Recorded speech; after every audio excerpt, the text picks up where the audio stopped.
think where it starts is with a recognition by members of that community that people with disabilities have value, and that by not including them, the community is less than it might be. And then it's often, I think, a commitment just on the part of just a couple people to say, how can we include this person? And to find out what do they have to offer.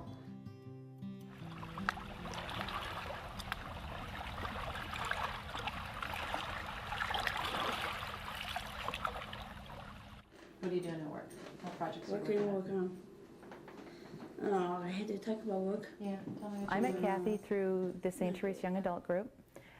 Mary Claire Carlson, who was working with Kathy at the time, came to the group and explained that there was a young woman that wanted to get involved, wanted to do things, didn't know anybody, was a little bit shy, had Down syndrome, so had some special needs, but was looking for someone that would be willing to kind of partner up with her and help get her to things and introduce her to people and make her feel comfortable until she had met some of the group on her own, at least. So that's how I first met Kathy. I was hesitant at first. I didn't know what I was volunteering for. But once I got to meet Kathy, she was so wonderful and had so much joy for life. And she was so much fun to be around because she was always happy about things. She was always willing to jump in there and do it. She always had a smile and a joke. She always tried to make people feel good if they weren't. So it became it became a real friendship, not just something that I offered to help out with. Tell me about Therese. Therese. She's lovable. We do things together and have fun. Is she your best friend? Yes. Do you have a lot of friends? Yes, I got tons Tons of friends. in my circle. Why do you think you have so many friends? They love me. The circle of friends, it was intended to be a support group for Kathy, to help her with whatever she might need help with, whether it's, you know, social things or whether it's taking care of daily living like grocery shopping, or it's just emotional support and friendship, whatever. It's turned into a support place for all of us. It's not just all about Kathy. It really has been a group of people that have become really very good friends. I would think I was telling Pastor Joe that there was a time in my life when things were just really awful, and Kathy called one day. You know, would you like me to help to put together a circle of friends? I said, you'd already done that.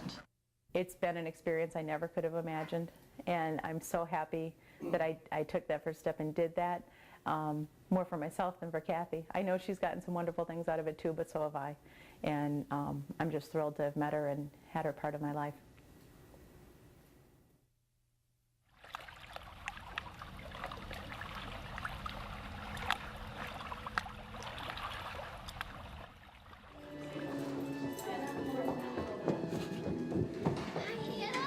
Once they see the kid as sort of anybody else, but has some struggles in some areas, that really helps them learn to accept others and to look beyond that disability part into what the person is all about.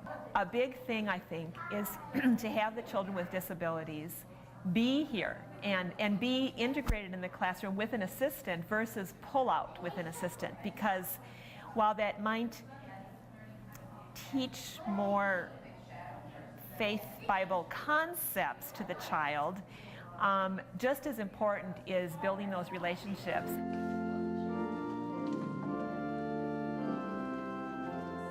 Who's Jordan? My friend. Why is she a good friend? Well, because I like her hair. She wants to spend time with me in my house. Is that right? I see that with Jordan. You know, I think she's a leader. She takes the initiative to be with Hannah, and I think it's easier then for all her other little friends also to be with Hannah, because somebody else has taken that initiative and it doesn't seem awkward anymore. Hannah she really helps me in a way I can't describe. And I'm always talking to my friends. Hannah is so funny. She's always laughing, always smiling. And I just feel so bad for anybody who can't ever meet somebody like Hannah.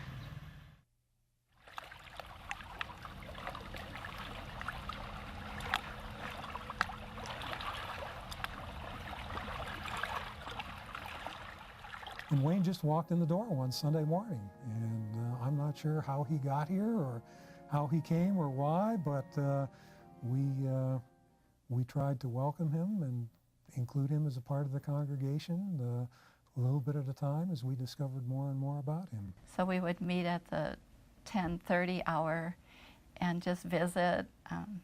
We worked on learning a few basic signs so we could try to do signs for people's names. I used to sit with him every Sunday in the worship service. Now I sit with him occasionally because I've liked seeing how he's become friends with other people and sits with them.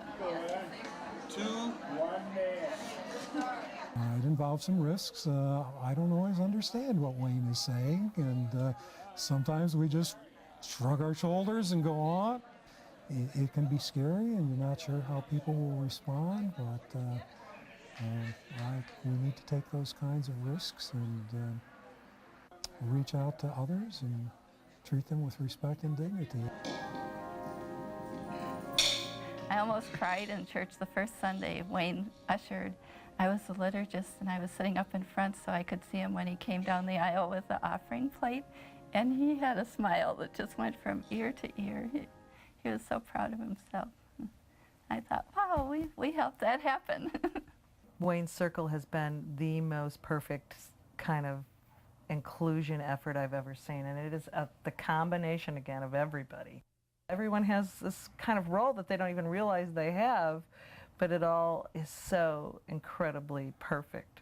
It's just wonderful to stand back and watch. I just love this for Wayne, because this is what he's wanted, and this is happening for him.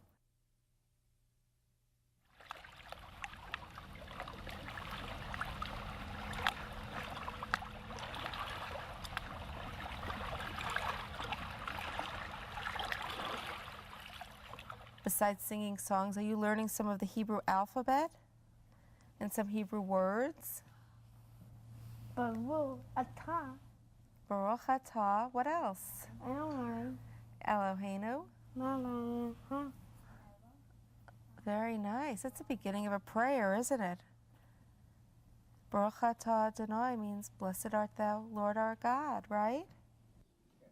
I think it was unique that this congregation welcomed Ben with open arms as an equal member of our family, and for that we're really appreciative. They put Ben in the regular classroom with his age-related peers, and they provide an aide for him, usually a high school student, who provides that one-on-one assistance like Ben has an aide in school providing one-on-one assistance.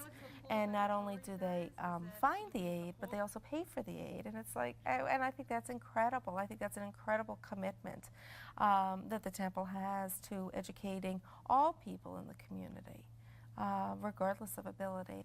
They first need to meet with families and see what families are looking for themselves. Then I think they have to figure out what it would take to reach those particular goals. So often, lack of knowledge or fear of the unknown can get in the way of that process. And if you can first, set goals, understand what it takes to reach those goals, then you can sit down and rationally begin to map out, the pluses and minuses that get involved. Whatever those kinds of problems come up, they can be dealt with. Some of them will be easily dealt with, some will take more difficulty, but I think it's very much worth the effort, and it really reflects on who we are and what we do. By including more people, our capacity increases. So we get stronger by including all of these various gifts. And again, gifts come not in spite of disability, but because of it. And that's true of people with a label of a mild or moderate or a severe or profound this, that, or the other. Everybody has something of value to share. Everybody has a gift. The challenge is sometimes finding people to receive it. I belong there is room for me in this human family where love